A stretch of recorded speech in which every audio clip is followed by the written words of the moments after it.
বহু বছর আগে আল্লামা দিলাওয়ার হোসেন সাইদি সাহেবের একটা বয়ানে শুনছিলাম।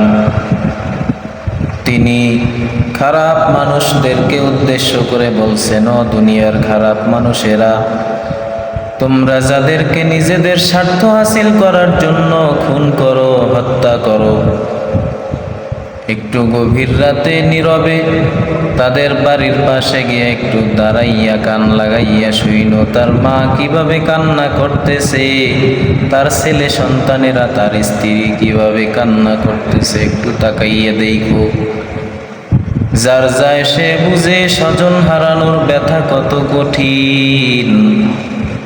আল্লাহর এই জমিনে কোরআনের যদি সঠিক আইন ও বিচার কার্যকর করা হইতো, তাহলে এই রকম খারাপ কাজ করার দুঃসাহস কেউ দেখাইতো না।